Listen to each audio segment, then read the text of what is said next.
The Brandon Peters Show may contain explicit language and detailed plot points. For more information on the show, stay tuned to the end of the episode.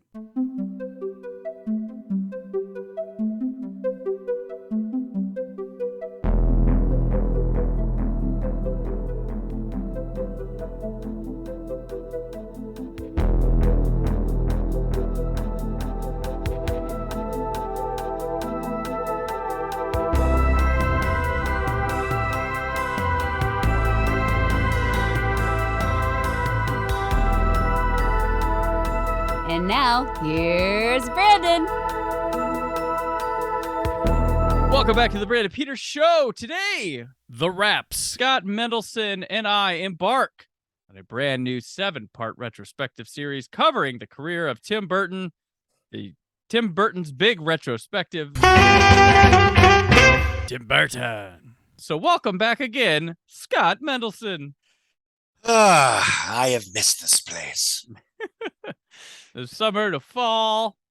Here again with the promised Tim Burton retrospective. Woo! So, Scott, this first episode is going to focus on the early portion of Burton's career, starting with many short films of his, some really, really short films, and including a TV production of Hansel and Gretel that was made for the Disney Channel, and 1984's Frankenweenie, which when doing retrospectives and stuff, which like 10 years ago this year, I did my first 4 Mendelson's memos. You'd always mention, most people would start at Pee-wee's Big Adventure, but Brandon, no. Others might start at Frankenweenie, but Brandon, no. He goes and plucks obscure things nobody probably cares about, but I want to be complete. As complete as I can. This is the prequel origin story episode. Yes, this is very... It will end with Burton looking off and thinking, but what if Pee-wee had an adventure that was big? Oh. How do you find that bike? Everybody wants to know. So we dabbled on this, Scott, at the end of summer of 82 at 40. But why Tim Burton? What's up with Tim Burton? Inadvertently, this month we should be dropping these in November, beginning this series. He's got Wednesday, the Addams Family mini series on Netflix dropping. That wasn't a tie-in. I just wanted to do Tim Burton, but it inadvertently has worked because for me, and I believe for you, Scott, he was one of our first favorite directors. Yes, he was one of the first people that I considered to be a favorite director. I mean, I knew what I knew what a director was. I knew Spielberg. I knew Lucas. I had a vague, knowledge of who Ron Howard was. He was the guy that was directing Willow that wasn't George Lucas. Because, if you recall, that was sold as sort of, from the men that made Star Wars, but not really. So was Radioland Murders and Howard the Duck, but yeah. That was later, but yes. Well, no, Howard the Duck was about the same time. Yeah. But I grew up adoring Batman and eventually Batman Returns, and I liked it. I liked Edward Scissorhands. Oddly enough, I grew up absolutely loving Tim Burton, despite not being a huge fan of Scissorhands or Nightmare Before Christmas. And we'll get to that later, I'm sure. But I think in retrospect, for an entire generation, give or take people my age, he was sort of film school in a box in that he had such a distinct visual audio style and such a distinct set of themes in terms of his films and his protagonists and the arcs that you could, you could take almost everything that you think of as a quote unquote film school education in terms of the production value and the storytelling and say, oh, well, and apply it to Tim Burton, whose films were so distinctive that like, oh, okay, that's, he likes making movies about outcasts that either want to fit in or don't want to fit in.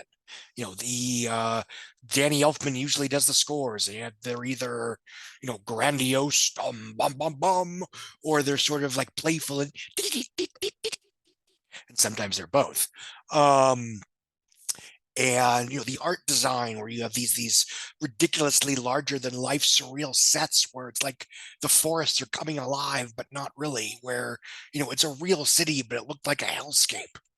And this was well before, I mean, I don't want to say he stood alone, because Blade Runner obviously comes to mind, and other people before I was born and what have you, but the filmography of Tim Burton, at least for the 80s and 90s, was pretty unique unto itself. Mm-hmm. And without spoiling the punchline, I think one reason why it's become hip and or cool to say Tim Burton isn't cool anymore. It's been 34 years since Batman. He's not a young man anymore. I think he's in his 50s. But is that the kind of films that he made, mainstream effects and production value driven spectacles that maybe don't make entirely perfect sense in terms of a story, but wow, it's a movie. That's now sort of the stock and trade of the Hollywood blockbuster. So you had two generations of filmmakers, and to a certain extent studio execs, that very slowly approximated the Tim Burton template, so where what used to be unique unto him is now very mainstream. Mm-hmm. Yeah. He also, became like he didn't do anything to change, or like he's changing, trying new things, but like his stylistic thing, his vision was what we all latched to, just became expected at some point. Yes. And that's not his fault. Basically he became a guy, he always was, to me, that you kind of look back, but people started going, oh, well, he's just taking this and making it Tim Burton something. He always was that way. Your Edward Scissorhands are the rare, they're the exception, because we'll get into it, but Pee-wee's Big Adventure is an adaptation of Paul Rubens' stage play. Batman's an adaptation of a comic book. What? Ed Wood is an adaptation. It's a biopic off a guy's life. Planet of the Apes, Sleepy Hollow, Mars Attack. These are all, they were all the stuff in the prime era were adaptations with his own sort of look to them. And yes. and I want to argue, and I hope this retrospective proves, he's still batting at a high average. He's still doing quite well, even if he's not the hot thing on the block anymore. He's, going out and making solid records still, has some good songs and stuff. They're just not what the kids are listening to anymore. That's, and also, and I don't want to skip too far ahead to the end, but even in the last, generally speaking, people talk about, sort of a peak at maybe Sleepy Hollow, and then, but what also happened is people, when you only show up to Alice in Wonderland and Planet of the Apes and Dark Shadows and Dumbo, which I don't hate Dumbo, but we'll talk about that in a few weeks. But you don't show up to Big Eyes, Sweeney Todd, Big Fish, Frankenweenie, the remake, then you're not seeing the good Burton stuff. Yeah. And, and that's a problem with the culture in general. I mean, it's one huge reason up to a point why people still associated Robert Pattinson and Kristen Stewart with Twilight, a decade after the fact, right? Because the art house / indie films that they were making weren't being seen by mass audiences. And these were films that were not intended to be seen by mass audiences. Not like there's any world in which the kids are going to race out and see, David Cronenberg's Cosmopolis, or Kirsten Stewart's, Camp X in the first run theater. Good Time was on Amazon for quite some time. That's fair. You pick that up. And so was the Lost City of Z. Two of his best performances post Twilight. And but they made like $10 in theaters, and that's fine. That's the way of the world. And they're not buzzy to tweet about. Wow. Yeah, exactly. But it's, for me, I first started noticed this with Nicolas Cage, where he would make films like Adaptation and Bad Lieutenant, Port of Call, New Orleans or something like that. Yes, that one, which are, or Lord of War, that are, good, or if they're, subjective opinions, are interesting and challenging pictures. But when when the world only pays attention to Ghost Rider and National Treasure and Next, then you get people like Sean Penn saying, "Oh, he's not an actor anymore; he's just a performer." Well, you remember we were speaking of that, Lord of War, Lionsgate thought that was going to be one of their Oscar pictures that year. It's a terrific movie. It is really good. That's one of my They favorite released it in Nicolas the middle Cage of movies. summer, so I don't know what they were thinking. Yeah. In terms of Oscars, I mean, whatever. Yeah. But generally speaking, I think as the Hollywood makes a version of XYZ and sort of turns this IP into an action slash fantasy slash 4-quadrant whatever, as that became kind of Hollywood stock and trade. And yes, Tim Burton, ironically, kind of helped us get going again with Alice in Wonderland in 2010.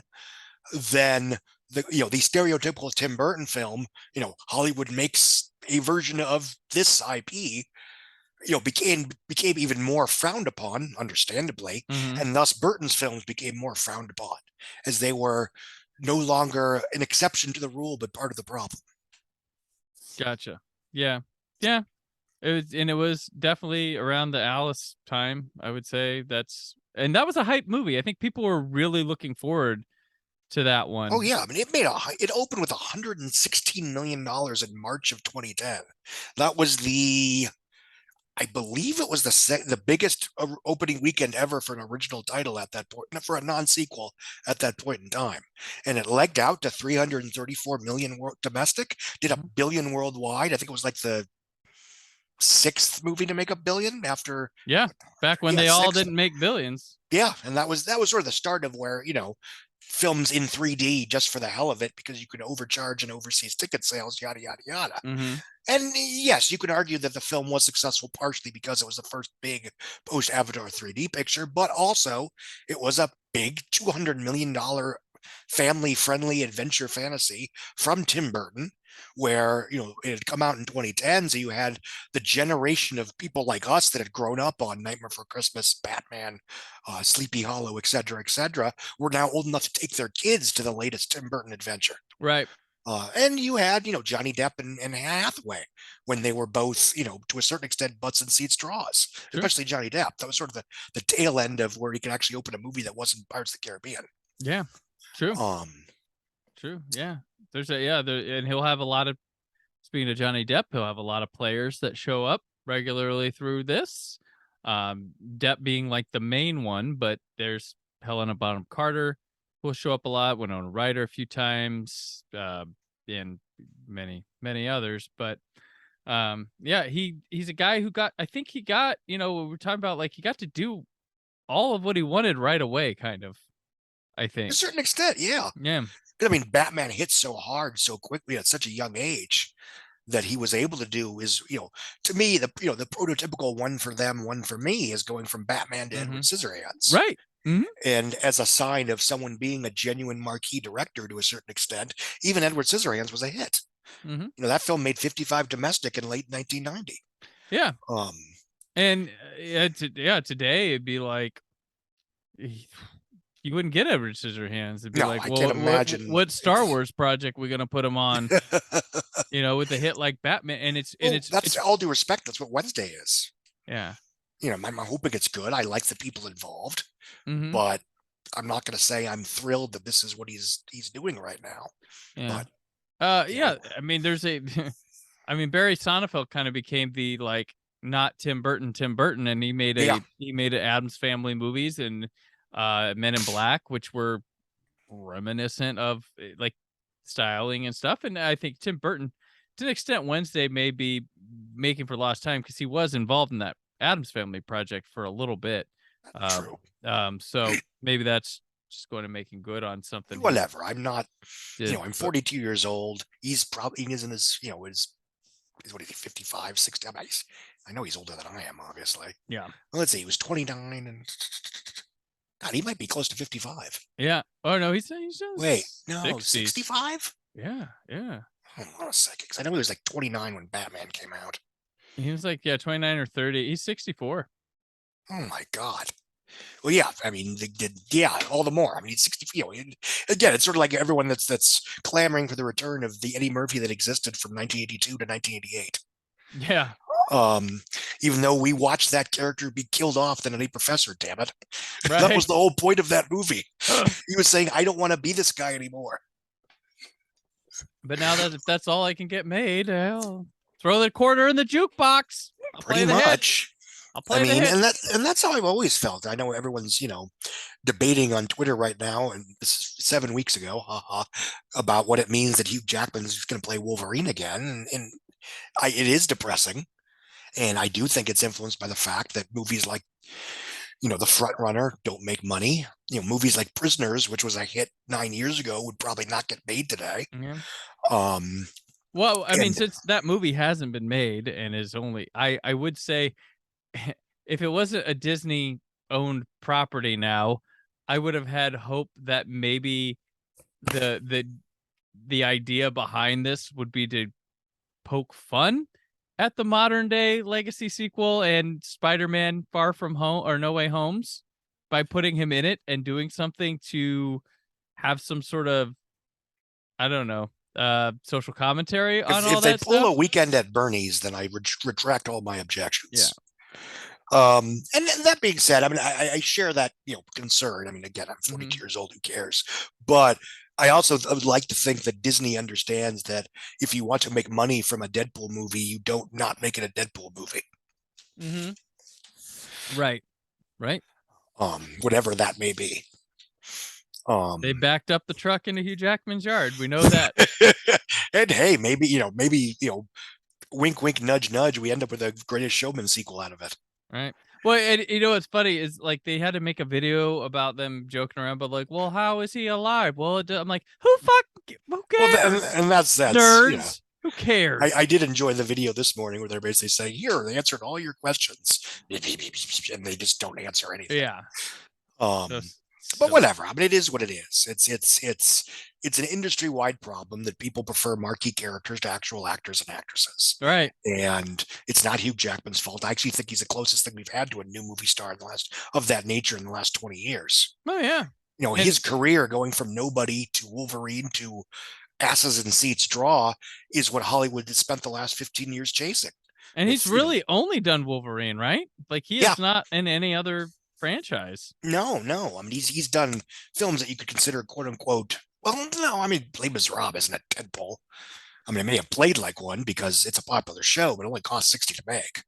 But no, he's had a long, solid run. Yeah. And I don't begrudge him if he wants to do something fun and get paid a lot of money to do it. But, I still don't have to not be kind of depressed about what it means for the industry as a whole. Yeah. The same way that, I ended up not hating Ghostbusters Afterlife, but I hate that movie had to exist. Yeah. Do new things. Well, this is depressing so far. What a start. Oh, Deadpool stuff. Tim Burton, who is not directing Deadpool. Let's take a look at these early things. Tim Burton was a California-born guy.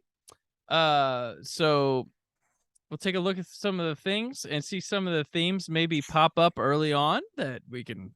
What makes him tick? We're going in the mind of the murderer here to find the thing.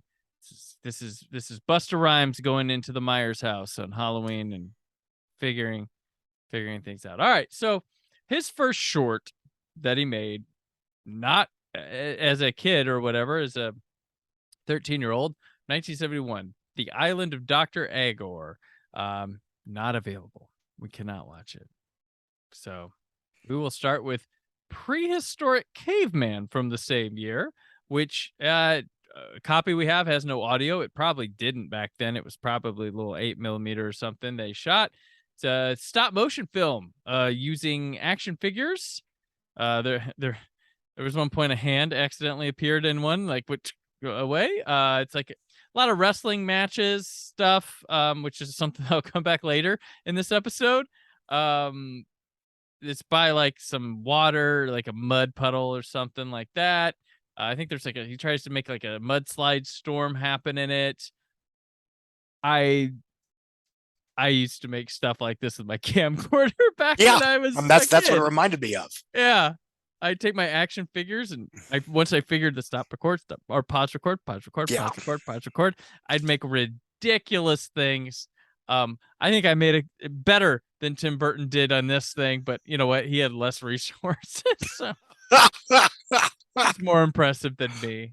But what'd you think of this little thing, Scott? Well, I was about to say the exact same things that remind me of the kind of thing you'd make as a kid with your action figures, with your, your mom or dad's camcorder, Yep. or your big bulky video camera with a VHS tape in there. Yeah. And yeah, I mean, it is what it is. I mean, obviously, we're not going to be critiquing most of these. No, it's just kind of shorts. No, it sucks. That man has no future in Hollywood. Spielberg's like, I made something better than that when I was 6. I want my bandwidth back. But no, I agree with you. It does feel like something that, the thing that you do as a kid when you just want to make your action figure dramas look a bit more dramatic. I guess this is what kids who are into film do at certain points, stuff like that. So yeah, that's Prehistoric Caveman. You can find a lot of these on YouTube if you're curious. Just type Tim Burton Prehistoric Caveman. It should come up. Our next one is also from 1971. Houdini, The Untold Story. It's a black and white. This looks like he's trying to film himself tying himself to train tracks and getting run over, and then he saves some girl. And then there's a color sequence in a bed, but I think it's from another film we're going to talk about in a little bit. But yeah, Houdini, The Untold Story. He's seen in it, doing the classic train track bit from like Dudley Do Right. Short, not much to go on here, Scott. It's black and white. It's fine.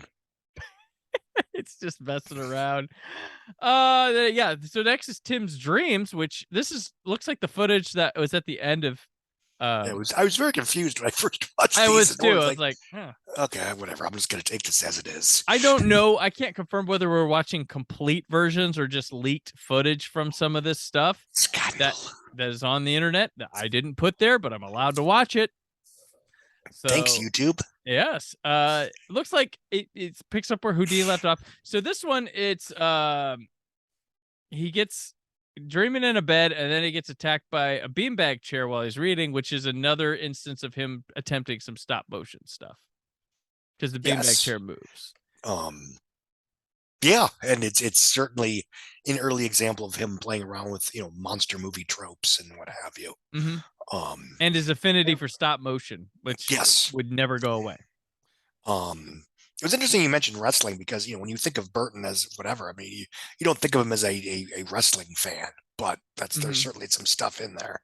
Yeah, definitely. Yeah, he's never really come back on that in his maybe touches in Big Fish, but not this type of wrestling in there. Yeah.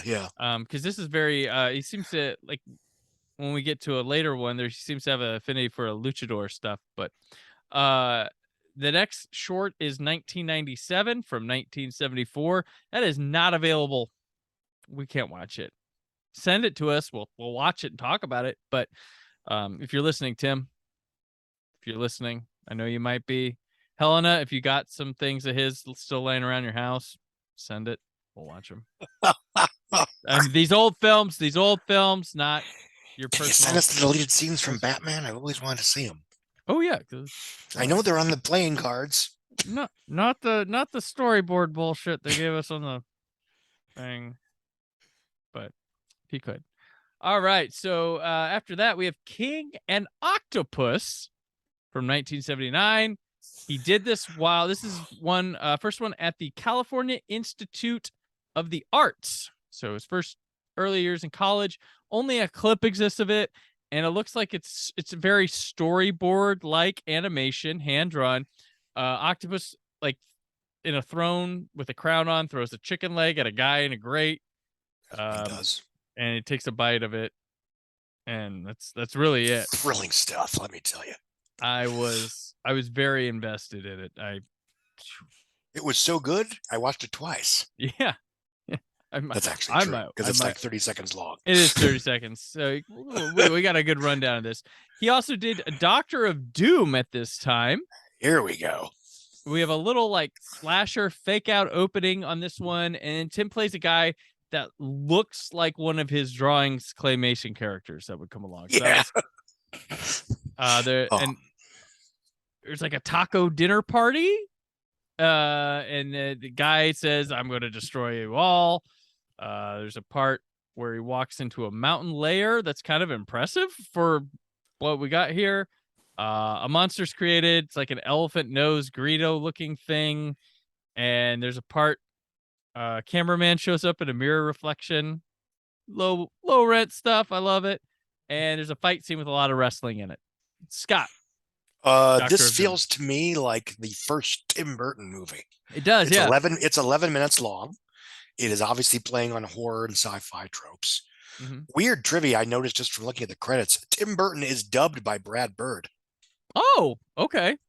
So obviously they were together at Disney at this point in time. And yeah, as would become somewhat of a theme, the protagonist. Oh, they weren't at Disney yet. They weren't at Disney yet. I apologize. They were not at Disney yet. Yep. But then maybe it's a different Brad Bird. I don't know. But it's like, oh, wait, what? Anyway, like a lot of Tim Burton films to come, you have a protagonist that looks like Tim Burton, or looks like as you said, a piece of art created by Tim Burton to vaguely resemble himself. And this, of course, it's him acting and playing himself. Yeah, I mean, it's obviously it's an 11-minute short, dime store budget, yada yada yada, but it to me is a fascinating bit of, okay, this is where it starts. This is where it really starts. This is the Tim I know.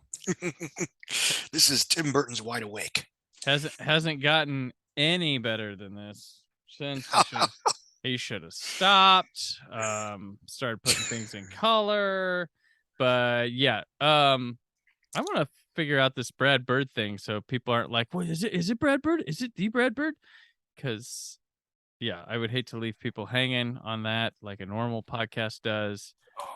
And they're like, wait, they got away from the Brad Bird thing. I was really excited. So he dubbed his voice.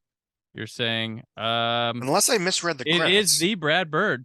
Holy crap-a-moly. But Southern California, in college there, did they go to the same college? Is that why? I do not know. That might have been what happened there, because there's another notable figure that we'll come across here real quickly. Ooh. Not a big name like Brad Bird, but California Institute of Arts, where he met John Lasseter there. So he must have met Tim Burton while he was at California. They went to the same college. There's our answer. All right. Believe me. But yeah, wow. Okay. All right. So Stalk of the Celery Monster from 1979. This is another storyboard-like animation of a mad scientist kind of thing. Woman strapped to a table. There's some audio that comes in and goes out. There's like very confusing. There's an elephant creature. Some of this is in color, and the joke of the end of this is that it's just a dentist office. Yeah, it's kind of set up to be like a Frankenstein's monster type scenario. If it's alive type thing, and it ends up just being a dentist, and that's kind of a funny joke. Yeah, it's an example of Burton not necessarily ending on the most macabre note possible. Yeah. There was I'll note it down when we get to Luau. So this short film landed him a job at Disney in the animation department. This is what they liked. They saw. He became a concept artist in his time at Disney for The Fox and the Hound, Tron, and The Black Cauldron, which none of his work wound up in any of those movies. He was like this. We're gonna get to some Disney stuff. His Disney run here at the end of this episode. He was kind of a failure there, big time, like legendary. So we'll get there. But the next film we have is Luau, where he works with Jerry Reese. Jerry Reese, who he collaborates a couple times with these shorts with or whatever. This guy still working at Disney. Big in the art department, animation department, but he's done such things like Batman the Mask of the Phantasm, Brave Little Toaster, Monsters Inc., Wreck-It Ralph, Inside Out. Like yeah, you name a Pixar or Disney movie that has been huge, and he's probably worked on it. Little Mermaid, like character animators, Roger Rabbit, like yeah. I'm not gonna read his entire IMDb page, but It's long. he had a good collaborator here. So this Luau, there's a lot. Okay, so this is like a beach party movie that's I think trying to be a parody of beach party movies.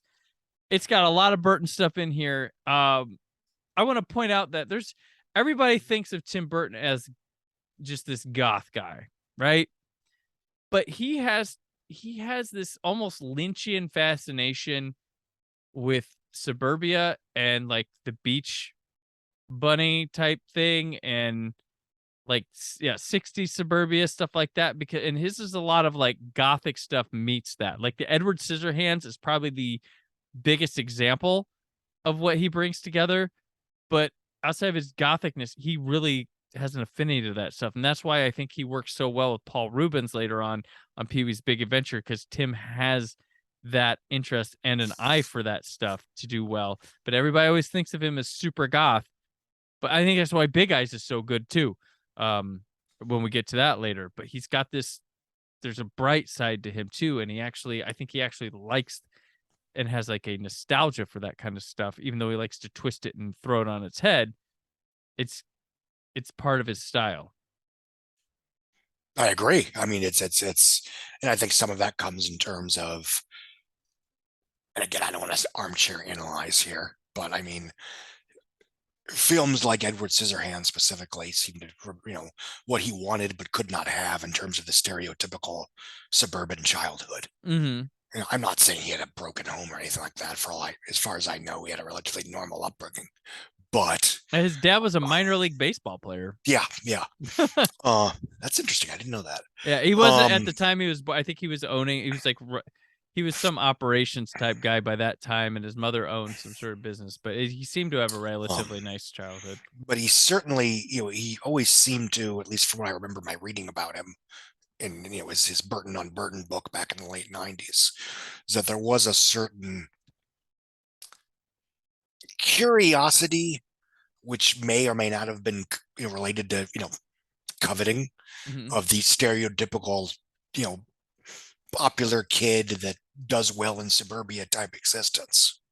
I mean, he's even admitted that the end of Edward Scissorhands is him basically blowing off steam. Yeah. And it's very clear. And that's one of the issues. It's whatever, but we'll get to it in a couple weeks. Yeah, we'll get to it in a couple weeks. But that certainly is sort of a Revenge of the Nerd type situation. So that, even though the three, it's about 40 minutes long, give or take. Yeah, it's long.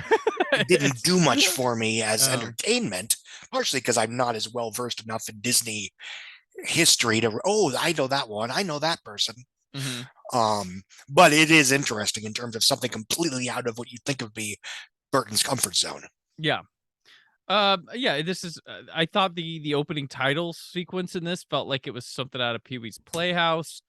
There's the little jokes like, take a look at those buns, and then it pans over and it's actual buns. There's stop motion with live action here, which would be something we constantly see with him. And there's subtle dick jokes and references to the size of a hot dog. Right. There is a surfing match with rear projection. And there's like this guy, this sorcerer guy with it's like a head on a table looking for a body. There's a guy named IQ that clearly is Animal House inspired in this that they have. And there's a big fight scene at the end with lots of gags in it too. So more wrestling type pandemonium stuff going on. But yeah, it's a fascinating one-time watch. If you're it's a curiosity. Yeah, this is the first time he got to make something like cohesive, start to finish. Little link to it, more characters. It was kind of chore-ish, but it had rewards here and there. If you're a fan of Tim Burton, I would say, for Luau. Now we get to probably the best thing of these early shorts is Vincent from 1982. This is a stop motion full on thing. Vincent Price narrates this, and yeah, this is what you stereotypically think of as an early Burton film, playful gothic kids poem with gothic stop motion animation. This is, yeah, it looks like it fits with Corpse Bride real easy. It's kind of, especially in terms of when and how it was made, in terms of resources, it's pretty great. It's remarkably efficient. It's a 6-minute short that there's not an ounce of fat on it, and it works. It's the kind of thing that you would see in front of a movie, like Tex in 1982. It ran with Tex, a movie we talked on Summer of 82 at 40. So we say Tex, be like, I know that movie. I've seen that movie. And yeah, it's I liked it. I think I had seen it. There was a special edition DVD of The Night Before Christmas that had a handful of these short films. This is on there. Yep. And I remember, because this is stuff that I only read about previously, and Starlog or Entertainment Weekly or Premiere or whatever, and along with the books, the Burton on Burton material. But it feels very complete, especially in that early stage of his career. Right. And you listen and so early and stuff and hear Vincent Price voice, and you're almost want to be like, wow, that guy sounds just like Vincent Price. It is Vincent Price, which Vincent Price was really proud of this one. This is one of his career highlights. He's noted was this short. But yeah, so yeah, Vincent's, this is the, I don't have to look very hard to recognize this Tim Burton, early Tim Burton thing. This one's pretty it's enjoyable. I think, still like to say, you'll find it easily online anywhere you want to.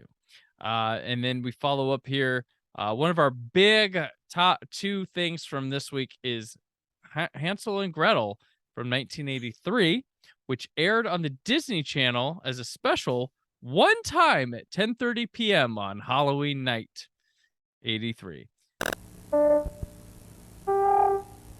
Hi. So, it's a hungry little Hansel come to pay me a visit. Is he a famished little boy? Does he want a nice big bite? Who are you? Don't you kids read anymore? I'm Dan Dan, the gingerbread man. Usually just your run-of-the-mill midnight snack, but in this case, more like the Last Supper. This is a Asian take on Hansel and Gretel, or infused sort of thing. I looked. I didn't want to just say Asian, but I couldn't find if it was a certain, like, Japanese or Chinese or Thai or something, like, where it specifically was focused. Granted, in 1983, it probably wasn't specifically focused. The actors came from different backgrounds. So I just have to say Asian over it. But I'm stunned that this well, Disney Channel probably got this as, like, what in the world, but it looks very public access like. That's a generous way of putting it, I guess. I mean, it maybe it's really, I could never imagine this airing on let alone pay cable. There's some more stop motion stuff in this, a little bit of puppet show things that happen in here, and the witch in here looks like a Burton stop motion animation figure that said, I want to be a real witch, and it got because it's got like a candy cane nose and stuff, and it literally looks like a stop motion puppet thing wished to be a real person and got that wish granted. But it's unique, cheap looking. I don't want to know what this looks like without Tim Burton, but maybe Tim Burton's the reason it looks so cheap. I don't know. But Scott, talk about it. Yeah, it's not his best work.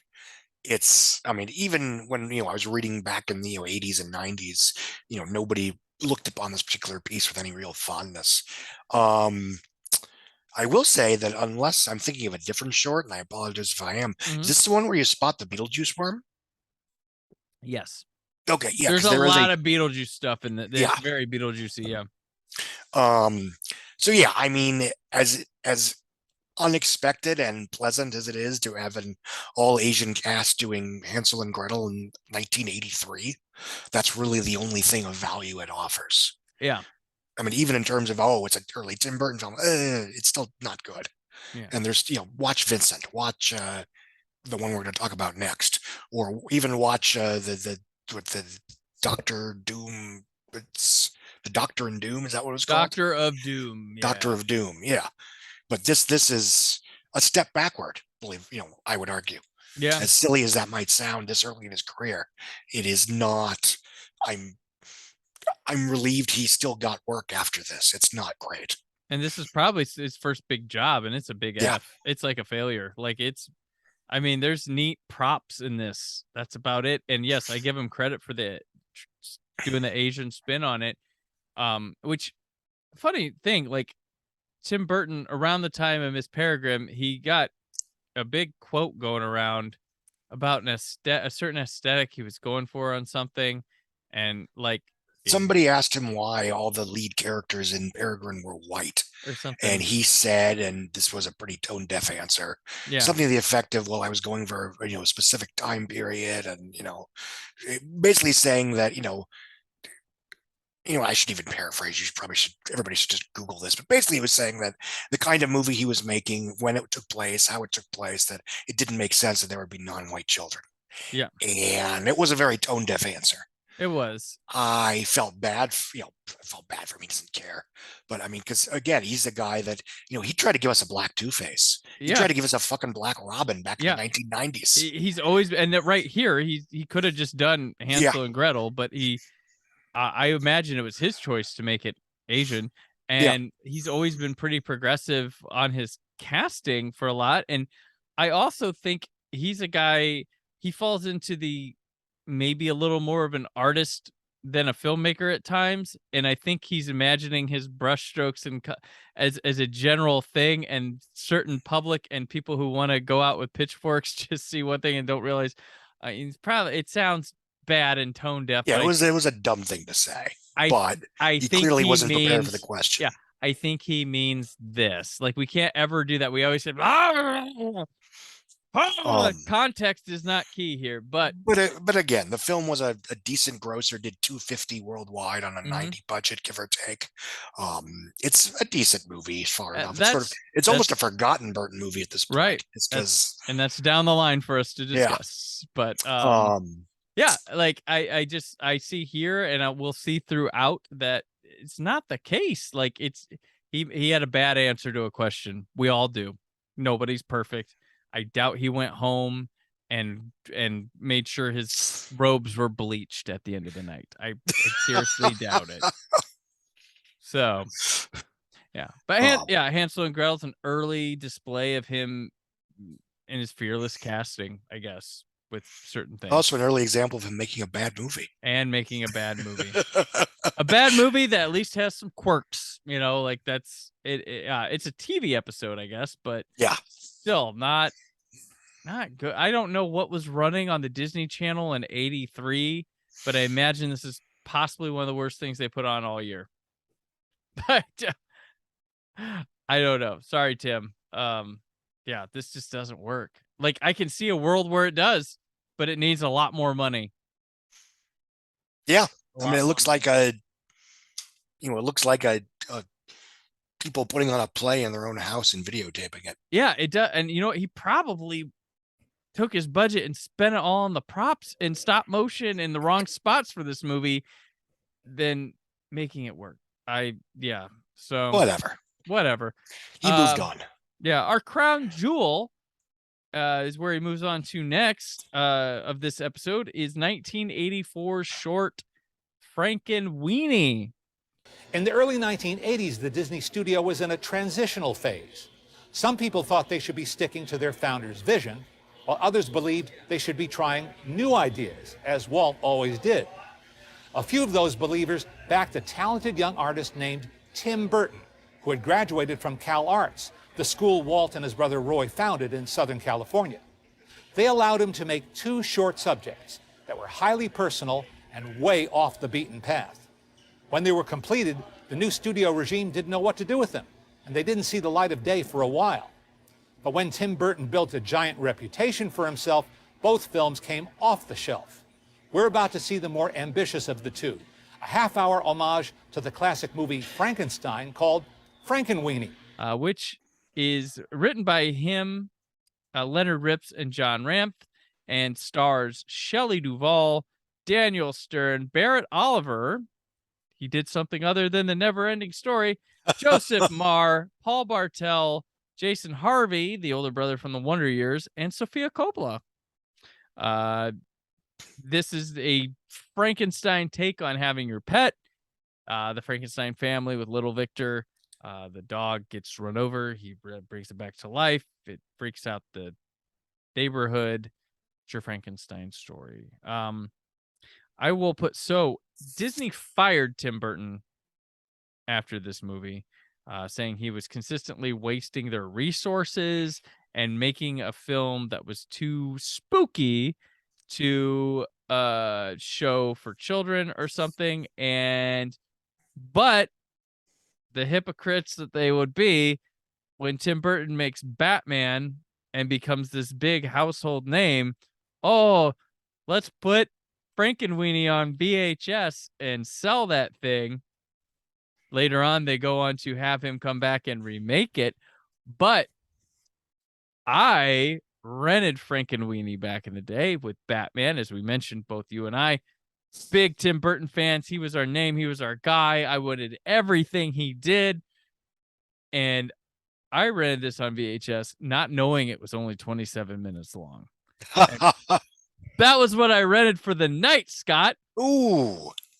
My night was done early. Well, I got watched twice, but I was like, what? That's it? Now, I thought, well, maybe it's a series or something, because sometimes I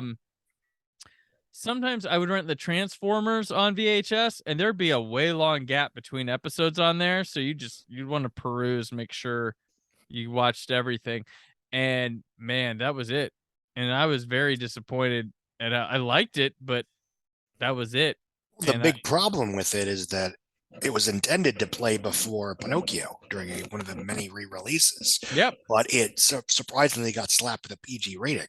I would have seen Frankenweenie in the theater because as mentioned on the commentary we did on Out Now, one of my earliest theatrical memories is my parents took me to the re-release in '84 of Pinocchio, and I would have seen Frankenweenie before. Yeah. And yeah, this was the end of his tenure at Disney for a while. Mm-hmm. Understandably, I mean, obviously he wasn't a good fit there. I mean, we saw Hansel and Gretel. We just talked. Yeah, we did. We saw that. Yeah. He showed promise with Vincent and flushed it down the toilet, and then the world was not ready for Frankenweenie. That's simply it. There's nothing wrong with Frankenweenie. It's great.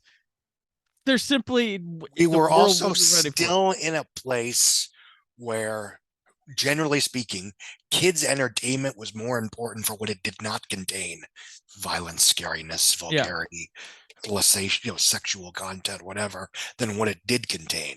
So the fact that Frankenweenie was a black and white ode to monster movies with a dead dog twice was more important in terms of, oh, my kids will cry in this, that will make me annoyed as a parent taking my kids to the movies, than any artistic value. And I don't even mean that as a criticism, to a certain extent. I mean, I've often said that there are certain circumstances when you're dealing with family films where, depending on what the review is, like I would argue that, all the reviews that talked about how good How to Train Your Dragon 2 was, but also emphasized how dramatic and, heartbreaking it was, probably that did that film a slight disservice. Yeah. In the same way that most of the reviews 2 months later, or a month or so later, for Planes, Fire and Rescue that said, hey, it's harmless, whatever, your kids will enjoy it, it's bright, it's colorful, whatever, that is almost a more positive review if you're looking at it from the point of view of a consumer parent taking their child to a movie. Right. The joke I always make is that, one of the reasons, and I used to say this about DreamWorks, but now it's even more true about Well, think about, the joke about DreamWorks and Pixar for a while was that DreamWorks would make your kids cry while Pixar would make the parents cry. True. And I know there was some pullback after How to Train Your Dragon 2 and Kung Fu Panda 2. They were both huge hits and critically acclaimed, but they were darker, more dramatic, more melodramatic pictures than perhaps the stereotypical parent was expecting. And there was a pull back toward a more comedy-centric template for parts 3 of both of those franchises. Right. It's like they showed up last time and made this a hit, but next time they might be a little... Yeah. So yeah, I get that. But no, I mean, it's it's fun. It was even fun then, 25 years ago to say, Burton fired Disney and now he's super popular, but he wasn't a fit there. He would have been miserable there. Yeah, we got better because we got better because he got let go from Disney, and we got better because he didn't get to continue with Batman. Like we might have, Yeah. I mean, think how much happier Joel Schumacher would have been if he had not only done one Batman movie. Yeah. And Frankenweenie, like, this one, it's charming. It's back to his suburbia stuff. And I will say, like, I can see the creepiness because I believe when my son was like 3 or 4, like after trick or treat, I have this tradition after trick or treating, we watch a horror movie.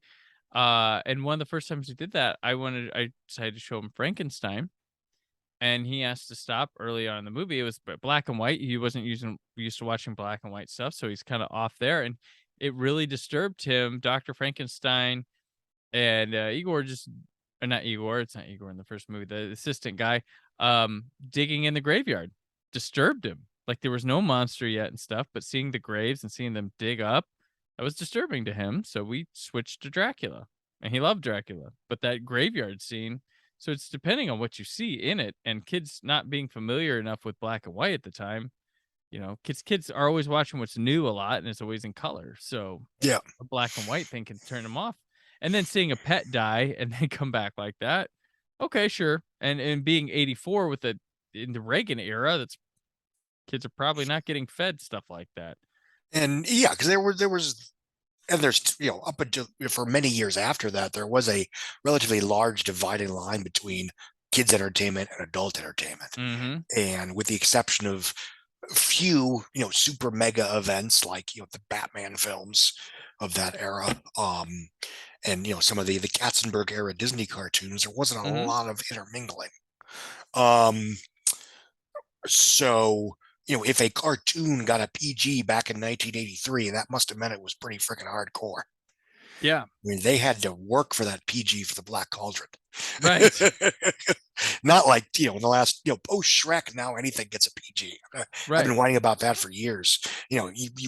Somebody sneezes on screen and the cartoon gets a PG. And conversely, in live action, somebody sneezes twice, they get a PG-13. But I get it. I might not agree with the decision, but I understand the thinking at that point in time. Right. And even skipping ahead a little bit, in 1993, Disney was scared shitless that Nightmare Before Christmas was going to piss off parents because Burton had just been through that with Batman Returns, and they did not, they released it under Touchstone. Yeah. They were that was their way of sort of covering their ass. It got a PG rating that was under Touchstone, and they were very, hesitant back when PG meant something. Yeah, exactly. Back when PG meant something. And The Nightmare Before Christmas was a hit, but it wasn't this giant mega super smash. And of course, generationally speaking, 10, 15, 20 years later, it would become sort of a cornerstone of, Disney's, hot topic demographic. Right. It was sort of one of the early examples of people, Disney being sold to people that were too old for Disney. Yes. Which is now their business motto, but I digress.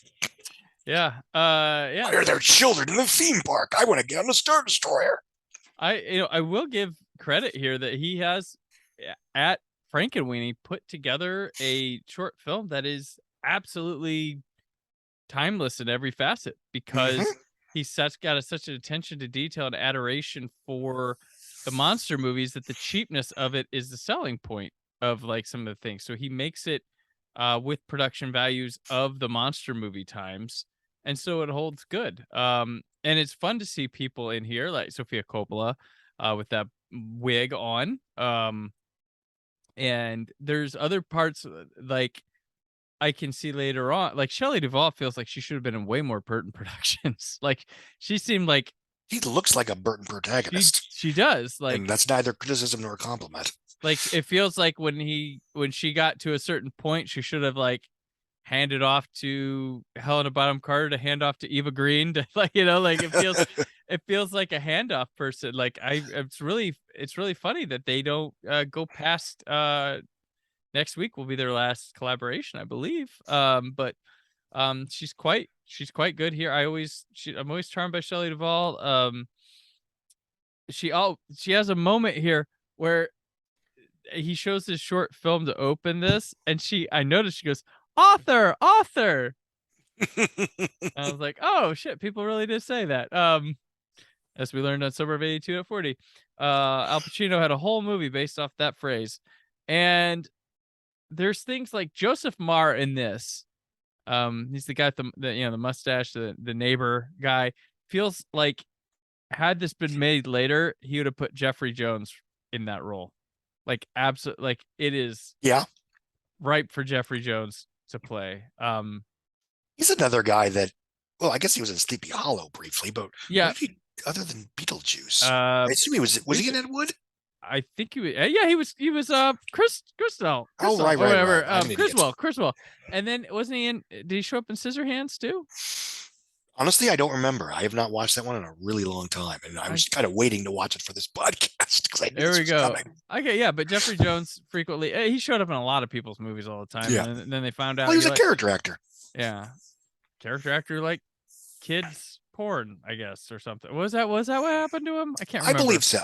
Something bad, but yeah, we'll be talking about him a couple of times through this. So, but yeah, there's just nice little touches, like there's some cool stuff like the laying in the background, like there's a sweet Wolfman mug at breakfast that I noticed. And the dog in this, sorry, I'm all over the place. The dog in this is do you remember Spuds MacKenzie? Yes. Like this style of dog was everywhere in the 80s. This was like the dog to have in the 80s was this dog, because this kind of dog could surf, ride a skateboard, eat Doritos, drink beer. Like this was the dog.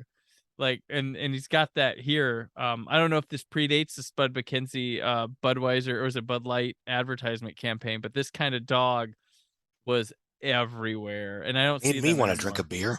There you go. If that dog has one, I will drink it. But it's really clever with how it ties in and tells the Frankenstein story. The mini golf course that has the windmill on it, jump in the car to bring him back, like just. And there's also the pitchfork people, but they do the dumb thing of like, let's show them our fucking zombie dog thing, you know, like, of course they're gonna love this. But and there's a woman walking a dog in this, in the one scene with the beehive, like that full Burton character comes like live, like I just like wow. No, I'll be honest, I've spent so much time viewing this film under the prism of when it was made, how it was made, the reaction to it, and all that jazz, that, you know, I often don't give it the credit it deserves for just being a terrific piece of stop motion animation short filmmaking. Yeah. And it really is very, very good. Mm-hmm. And I, you know, to the point that yes, if it had played in front of Pinocchio, his career might have gone in a very different path, for better or worse. Yeah. Well, who knows? Maybe there'd been outrage, but who knows? I wouldn't think so. I think people would get it. Like that's I think they're discrediting. Well, and again, to be fair, and it'd probably be kids would grow up being like, remember that spooky thing we saw? Yeah. And they would love it, and we'd have like Robert Downey Jr. is Frankenweenie. Oh, fuck. No. Don't give them ideas. The other thing is, to be fair, the rules at that point, and I think it's still the case, that if it's a G-rated movie, you can't show a PG or PG-13 or R-rated short in front of it. Right. So they were sort of hamstrung by the MPAA at that point. Gotcha. Yeah. I guess they could have put it in front of I don't know what PG movies Disney was putting out back in '84. Yeah. They could have held on to it until they started making R-rated movies. When was Before Outrageous Fortune, come see Frankenweenie. Right. Good. Let's see. Yeah, they could have held off a year and put it in front of Return to Oz. That would have been weirdly appropriate. Yeah. Holy that would have been shit. a great double feature, right? My God. Talk about spooking the kid. Like this would have No been kidding. tame. This would have been tame. Oh yeah, this would have been the yeah. Absolutely tame. But yeah, I've always done Frankenweenie. Charming. Early Daniel Stern performance too, who's not age appropriate to play the father. I think which is a funny fact here. That he's a bit young, but he works. Yeah. Works quite well. So all right. So that's our first little this is our like prologue to the big things here with Tim Burton when he gets to make films. The beginning of a story. What's next week, Brandon? Next week on Tim Burton's Big Retrospective, we'll see his first feature film in Pee-wee's Big Adventure. And then 2 television efforts, which includes a reunion with Frankenweenie's Shelley Duvall and a nice fucking model for what's to come in his stylistic choices of Beetlejuice. So it'll be that, and maybe we'll have some songs to come up with as we talk about it. You guys love the Scott and Brandon musical numbers that happen on these. I'll have to find a copy of the Beetlejuice Broadway soundtrack and find something to sing. I've actually never seen the show itself. It's just the blind spot. Could sing the cartoon shows. I've seen a couple episodes of that, yes. Beetlejuice. Yeah, the episodes that are the only thing that can be a bonus feature on Beetlejuice is never. That's a factoid. Spoiler next week. Beetlejuice has never had any bonus features for it in any home video. And it's a factoid I put up that we were Creative Zombie, we were looking into doing maybe a horror docu series on a specific movie and trying to sell it as package for stuff. And I brought Beetlejuice because like there's nothing. It's bizarre, right? Nobody wants to talk about Beetlejuice. Like nobody. I don't want to talk about that one. So it's kind of weird that there's no interviews. That is there's weird. No retrospective documentaries. There's just nothing on Beetlejuice. So. But we all want Beetlejuice too, apparently. So speak for yourself. I shall. But so join us next week for the second part of this, where we talk about those 4 items. Each week is going to be a package of movies, just like Summer of '82 at 40. And we've grouped them in a specific science way that'll all make sense in the end or not. It's just how we do it. So Scott, till then, where can people keep up with you? What are you doing this season? You still at Forbes? Yeah, I'm still at Forbes. What will be going on? When are they going to start dropping? In November. These are going to be in November. November. Okay, yeah, fuck. I'll probably have already season's seen. All over. Spoiler: Wakanda Forever was terrible. No, I'm kidding. Obviously, I haven't seen it. Hey, remember when you called something about Top Gun being something like that? I was joking. I wish I could take credit for that. I know. Yeah, I put it like 7 on my summer movie preview list. I almost won again. I won. I did not couldn't win believe this it. year. Wowzers. I got second by a point. Nope, let me down. I had 4 spots. That's what helped me. So yeah. But you have Top Gun in like the top 4 or something? No. I spotted Thor. I spotted Minions. I spotted Nope. There was 4. I got 4 spots, and I was one of the people who had Jurassic World and Doctor Strange. Oh, I spotted Doctor Strange, I think. Yeah, because I bet on Strange or Jurassic being number 1. I did, but I think was Strange number 2? We completed it. Yeah. by the end, it was number. I mean, if we're talking about domestic or worldwide, I never remember Well, what he does there. No, it's domestic. Oh, yeah, it was Top Gun, Strange, 'cause- Jurassic, Minions eventually. Yep. So and then Thor. Yeah, I spotted those. So Scott, though, since it was domestic, I am still the global champion as of last year. So I am the global champion for it. And number two's not bad. They told me normally the winner does horrible the next year. I didn't know. I almost did it. So I was surprised too. Next year is going to be interesting because, I mean, yeah, Guardians is going to do great, but other than it's will Indiana Jones play like Kingdom of Crystal Skull on steroids or not? I don't know. Will Mission Impossible get a Top Gun bump or not? I think I think it will. I think Mission Impossible, what is this one, 7? Yeah, will get a bump. I don't think 8 will. Yeah. Although theoretically 8 could just hold the line for wherever 7 ends up. Mm-hmm. But yeah, I do think it will benefit greatly from the Top Gun buzz or whatever. It's also a great trailer. It's great. Great trailer. I saw it last night in front of Smile. Oh, okay. And I've seen it a few times. My hair stands up. Trailer. My hair stands up. It's almost as good as what's basically my favorite Batman trailer, which is the last trailer of The Dark Knight Rises. Okay. Say what you will about the movie, I have mixed feelings on it, but that last trailer with the rising music is just awesome. Yeah. But cannot wait. I mean, it's not quite as awesome as the Mission Impossible Fallout get down with the friction trailer. Yep. That's one of the all-time greats. All of them from Rogue Nation on. Well, it's just 3 movies now. Have had great trailers. Well, the Mission Impossible 3 had a great trailer. I just don't think it was. Oh yeah. I think it might have backfired when it made the film look too violent and grimdark. I don't want to. People saying I don't want to watch Tom Cruise's girlfriend get possibly raped and murdered. True. But anyway, and the first teaser to Mission Impossible 2, which was itself a banger, debuted in front of Sleepy Hollow. Oh, there we go. Back to it. Yep. Back to it. And we'll close out on that one. Oh. I am at The Wrap currently, and I'm on Twitter at scottmendelson.com. I mean, at Scott Mendelson.